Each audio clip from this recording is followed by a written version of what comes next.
Do you get tensed and stressed out or burned out because you couldn't complete the task, or you're not able to complete the task on time, or so much of things to do but I don't have time? All these kind of things, are these kind of things familiar to you? Do you get really stressed out on this kind of things? You'll be asking what kind of question you're asking, because we go through it on a day-to-day basis. The question is, this is one of the major reasons for all the different types of stress human beings suffer. Why I took this topic right now is because, I conduct a lot of workshops and a lot of training and coaching sessions, performance conventions and all those stuff. So for which we run some advertisements, and people respond to the advertisement. They either click on that inquiry button, and then we get the data. And from our office, our callers call them to check, what exactly they want to know, or what more they want to know. And most of the cases, the response is that, we know very much about, this very interesting program. I want to attend the program. What is the fee? Blah, blah, blah. And most of the cases, they say that, I'm very much interested. So when is the program? Now, suppose today is January 1st, and you are saying that the program is on March 1st. Oh, March 1st, okay. So that means you have 2 more months. All right, so what I will do is that I'll confirm back to you by February last week. This is a very common thing. And even if our callers call them again and again for a follow-up, they say that, we have enough time. I'll call you, I'll confirm back to you by the last week of February. The question is, why February last week? I also get very curious about this.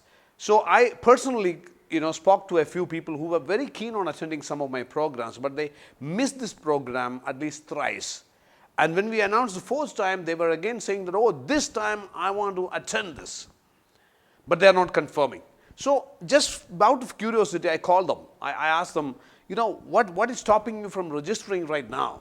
Because you missed last 3 programs. They say, sir, the problem is that, now we have about 3 weeks. And the program is on April 22nd. And we have got 3 more weeks. And I'm not sure, maybe on April 20th or 21st, something urgent may happen in my life, And even if I've registered right now, I may miss out that opportunity, miss out that program. So I'm waiting till April 20th or 21st. Think about it, how suicidal this kind of an attitude is. Unfortunately, most of the professionals or most of the businessmen go through these kind of phases.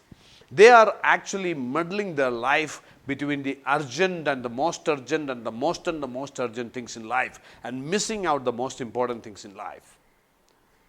Because enhancing knowledge, enhancing your capacity, moving or charging yourself up to achieve the higher levels, these are all very important things in business or profession.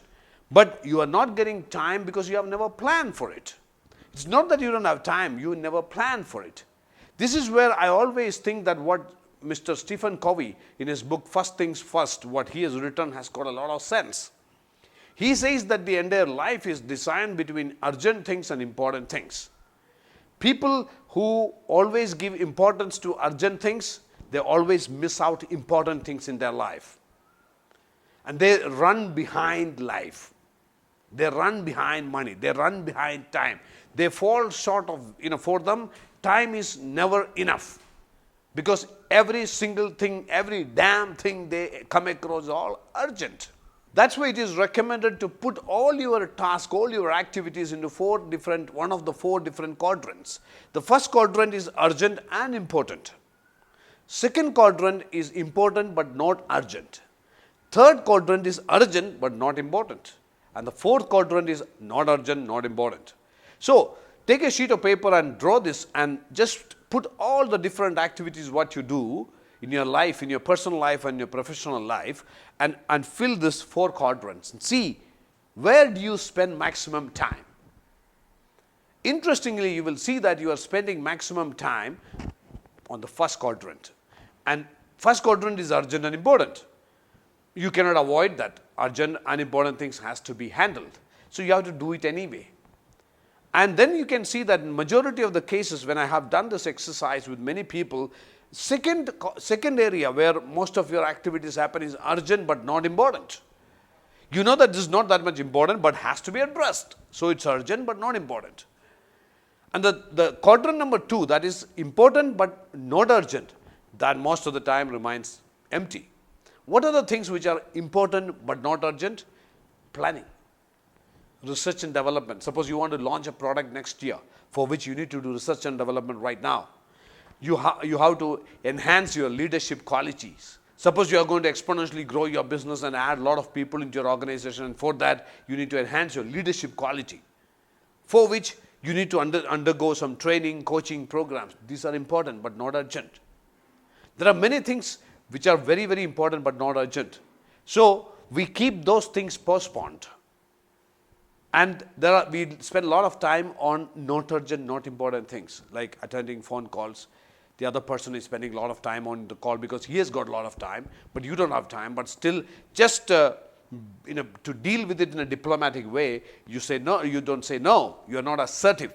You are just listening to whatever things he is saying, but you are getting stressed out because you are losing out on some urgent things. Always remember, when you don't give any importance to the quadrant 2, that is important but not urgent, that is the time the task on quadrant 1, that is urgent and important, multiplies. And also the task on urgent but not important also multiplies. So the only way to have a stress-free, happy life is to give more focus on the quadrant 2, that is important but not urgent. Planning. Do you have a plan for the next 90 days? Do you know what exactly you will be doing 1 month down the line from now? What is that? How does your diary look like? How does your calendar look like? Do you have a calendar? Do you maintain a calendar? Do you maintain a diary? Do you schedule? If you don't schedule, I'm telling you, if you don't plan, always remember this thumb rule. People never plan to fail. They fail to plan. So planning is so crucial. You need to, suppose if you wanted to undergo a training program, search out and find out, okay, I wanted to attend a training program on leadership, or find out the best training program, which is going to happen maybe 6 months down the line. And book that right now, pay that money, commit to it. Once you are committed to it, then your calendar is blocked. Once you start doing this exercise again and again and again, planning becomes a habit. Once planning becomes a habit, I can guarantee that your life becomes smoother and stress-free. And when you are stress-free, that is the time you become creative. You can produce more, your productivity enhances, your happiness enhances. So I urge all of you to have better planning in your business or profession, what you're doing. Wish you all the best and see you next time.